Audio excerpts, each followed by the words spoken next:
Welcome friends to this online lecture series on earthquake resistant design of structures. Right? In the previous lecture we have started with the discussion of the behavior of masonry buildings, and in this series again we are going to continue with the discussion regarding one of the key features or one of the key earthquake resistant features that is required for the good performance of masonry buildings when subjected to lateral loads. Right? So let us start today's discussion.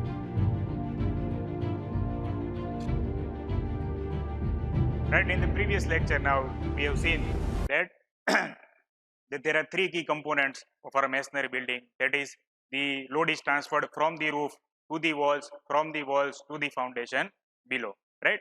And in order to ensure this smooth transfer of load from the roof level to the soil, to the foundation, and then to the soil, it is important that the configuration or the detailing of the masonry building should be in such a manner that it allows the smooth transfer of this particular load.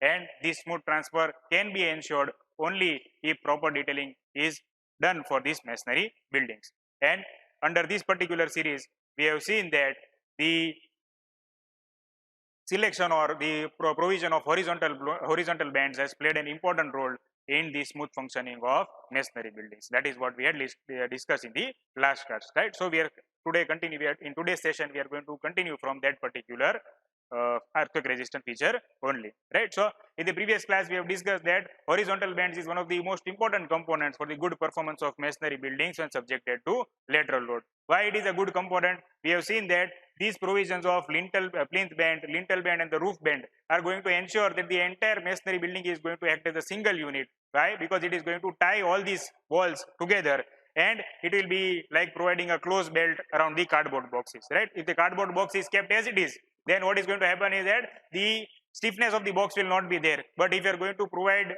horizontal rings around the cardboard box, or you are going to provide horizontal belt along the cardboard box, then the stiffness of the cardboard box is going to increase and it will be able to better sustain the lateral forces. Same concept is applied in case of masonry buildings also, and that is also we have discussed last time. Now we have seen that the name of the band that we had discussed last time was the horizontal band, but this horizontal band was provided along the vertical plane. And when it is provided along the vertical band or vertical plane, then what happens is that it breaks the height of the wall into different segments, right? And when it breaks the height of the wall into different segments, then as a result of that, three names or three different subunits of the masonry building have been formulated, and these three names are: first is known as the sill masonry, second is known as wall pier masonry, and third is known as the spandrel masonry. So I will try to explain each of these terms by means of a figure. So now as you can see in the figure, here the figure is given for a masonry building that is having a flat roof. So now as you can see that the plinth band is provided, then the lintel band is provided, and at the same time the roof band is also provided. So the portion of the building that is between the plinth band and the sill level is known as the sill masonry. That is, starting right from the plinth level to the sill level, this particular height of the masonry, this portion is known as the sill masonry. Then from the sill level to the lintel level, that is the portion of the masonry that is lying between the sill level and the lintel level, this particular portion is known as the wall pier masonry. And the third level is the height of the masonry from the lintel level to the roof band level or the roof level. So this particular portion is known as the spandrel masonry, right? So these are the three different subunits that will come into existence when you provide the horizontal bands along the periphery of the masonry building. Right now, in order to understand the behavior of masonry building when this particular horizontal bands will be provided, this particular figure that you are seeing on your screen is shown over here. So I have taken again here two examples. First is the example of the pitch roof, and second is the example of unreinforced flat roof building, right? So first we talk about the pitch roof building. So three sketches are shown to you, right? A, B and C, as you can see in the figure over here. So in the first figure, that is the figure A, the geometry of the pitch roof building is shown, where it is shown that it's a ground story building and plinth band is provided, lintel band is provided, and since it is a pitch roof building, so roof band is also provided or the gable band is also provided, right? Now in the second figure, that is figure number B, it is shown that the earthquake force is applied to this building. So as you can see that the earthquake force is applied from the direction right to left, And when this earthquake force is applied in the direction right to left, then as a result of that, there is an inertia force that will be generated in the opposite direction. And this inertia force is indicated by the green arrow that you can see on your screen, and that is going from left to right. So it is going to be acting in the opposite direction than the earthquake force, right? So now when this inertia force will be applied to this masonry building, then as a result of that, the different units of the masonry are going to undergo different type of stresses, and the effect of these stresses will be such that some kind of deformation will be observed in this particular masonry building. So three basic types of behavior or three basic types of failures will be obtained when this inertia force will be applied on the masonry building, and all these three are shown in the figure over here. Firstly, you can see that the uplifting of the masonry is being done from the plinth level. So what is happening is that the masonry, the certain portion of the masonry is getting uplifted from the plinth level.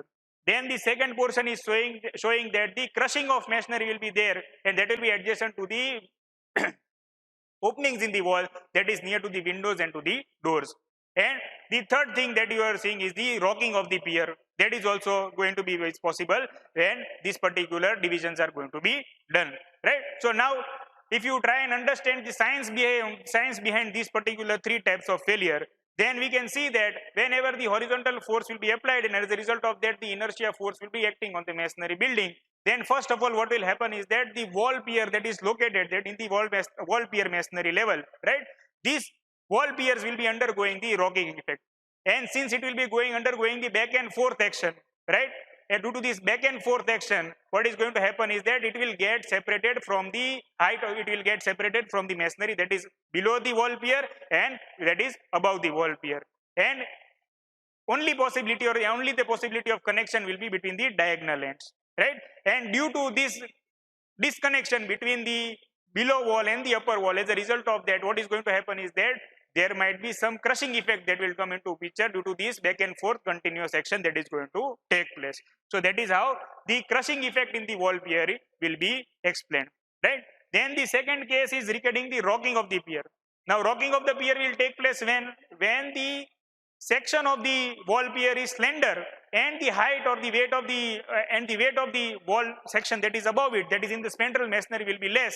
Then as a result of that, the rocking and uplifting of the wall pier is going to be there. So as you can see here in the second figure, all the three features are shown, or all the three types of failures are shown. First is the crushing failure, second is the upliftment of masonry, and third is the rocking of the pier, right? So crushing is associated due to the removal, crushing is associated due to the disconnection between the walls above and below.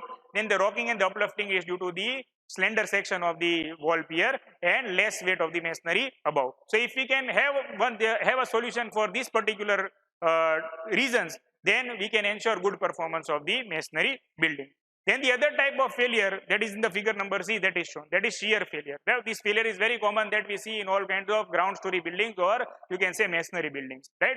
So this kind of failure is seen when what is going to happen is that the cross section of the pier is large enough, right? When the cross section of the pier is large enough, then as a result of that, what is going to happen is that the shear failure will be there, and shear failure will be indicated by means of diagonal cracks in the masonry. As you can see in the figure over here, that diagonal cracks are taking place around the openings, that is near to the wall, near to the doors and near to the windows, right? This figure, I think, so this particular type of failure, that is the shear failure, will start from the corner of the door or corner of the window, and then it will extend to the other side. So X type of failure, as you can see in this particular figure over here, that is also one type of possibility is going to be there. So basically we can say that after the provision of horizontal bends, different types of failures are likely to be observed. First is the crushing failure, second is the upliftment of masonry, third is the rocking of the pier, and fourth is the shear failure, which is the X type failure, right? Now this is the case that we have seen for the pitched roof. But what happens in case of flat roof building? So in case of flat roof building, what is going to happen is that in case of flat roof, there will be movement of the wall section that will be beneath the lintel level, or wall section that will be beneath the seal level. That is the sliding action will be taking place. So whenever the earthquake force will be applied in one particular direction, as you can see that the red arrow is indicating the direction of earthquake force, that is it is acting from left to right, right? And as a result of that, you can see that inertia force is generated at the top of the building, at the roof level, and that is going from right to left. So whenever this thing will happen, then as a result of that, the sliding of the wall section or sliding of the wall masonry unit will take place, and this sliding will take place beneath the roof level, right? So it will either start from the sill level or it will start from the lintel level. So as you can see in the figure, the horizontal band is shown at the sill level. This horizontal portion that is marked, that is indicating that the building is going to shift from this particular location towards the other side, right? So this type of failure is likely to be observed in case of roof level, in case of flat roof buildings. Now the sliding may take place from plinth level also, but it will depend on the weight of the masonry, the intensity of the shaking that is going to take place, and also the cross section of the pier. All these three factors may affect the sliding of the wall masonry unit, and as a result of that, the sliding may be less also, and it may be more also. Right. So now what we have seen so far is that due to this horizontal provision of horizontal bands, these different types of failures can be observed in case of masonry units or masonry buildings when earthquake force will be applied.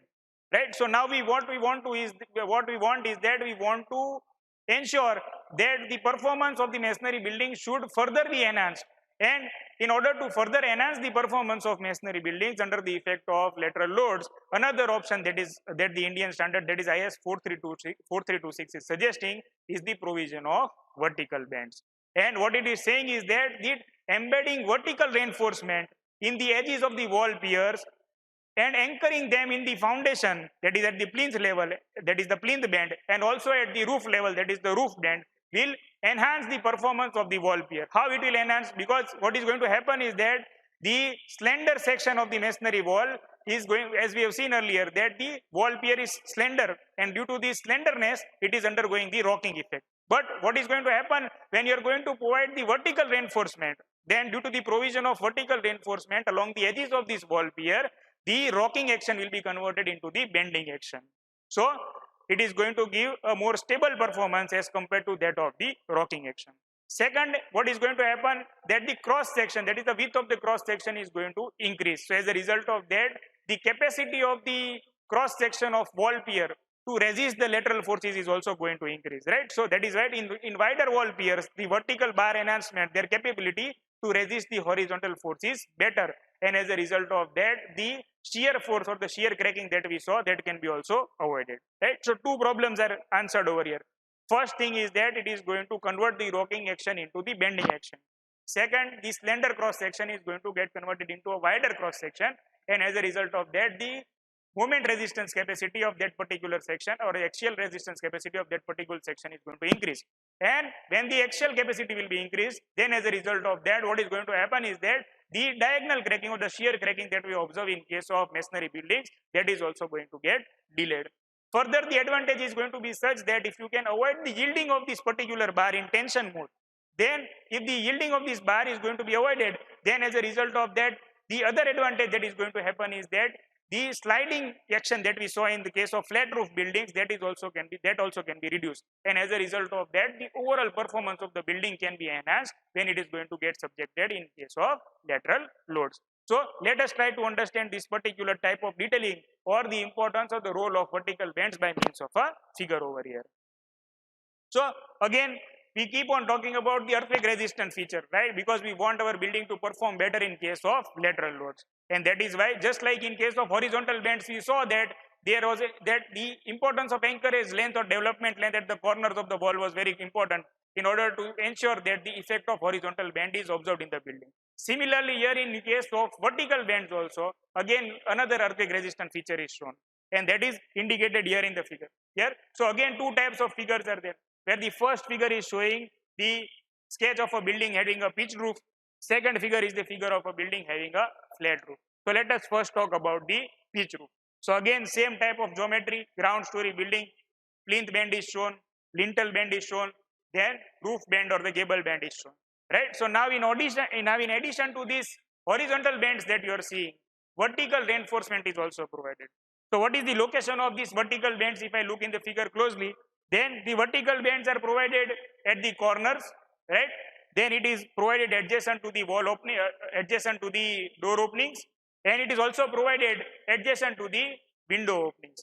And so what is going to happen here is that the entire frame of the or the entire periphery of the door or the entire periphery of the window is going to be reinforced on all the four sides by means of reinforcement. Why? Because horizontal reinforcement we are already providing, right?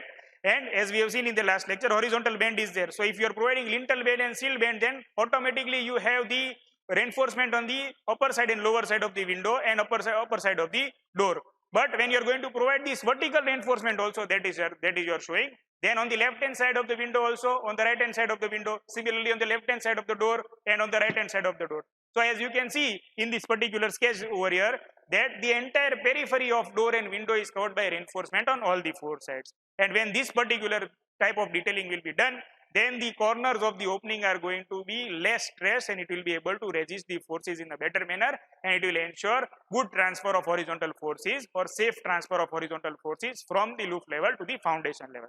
But again, important aspect to be observed here is that as you can see that the vertical reinforcement bar that is shown, that all these vertical reinforcement bars are anchored at the foundation level and same at the roof level. So anchoring of these bars is also going to be playing a very important role. Just like in case of horizontal band, provision of development length was important or anchorage length was important. Here in case of vertical band, it is important that the anchorage should be provided in the foundation as well as the anchorage should be done at the top level in the roof level, so that the entire masonry building will be a very compact unit, it will be a strengthened unit, right? And it will be able to resist the lateral forces in a better manner.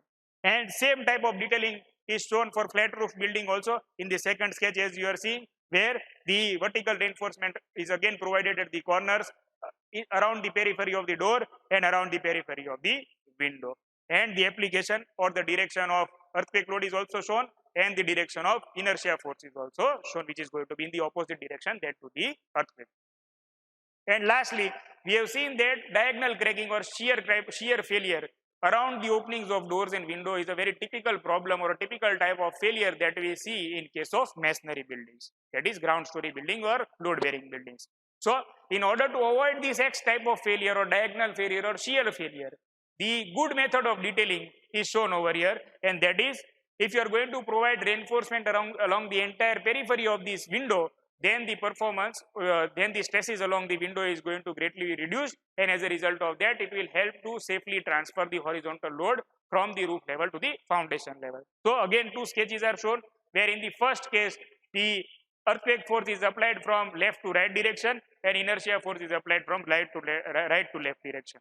So whenever the inertia force will be generated, the earthquake forces will be transferred to the building, right? So now in case of first sketch, as you can see, the horizontal or vertical reinforcement is not provided around the periphery of the window, and as a result of that, the cracking of the diagonal cracking is observed along the corners of the window, right? And in the second figure, the horizontal reinforcement is also provided, vertical reinforcement is also provided. As a result of that, you can see that the height and length both of the masonry is broken down into several different segments, and as a result of that, the performance of masonry building can be enhanced. Hope you have clearly understood the concept of or the importance of provision of horizontal bands and vertical bands in good performance of masonry buildings under the effect of earthquake loads. Stay tuned for the further lecture series. Thank you.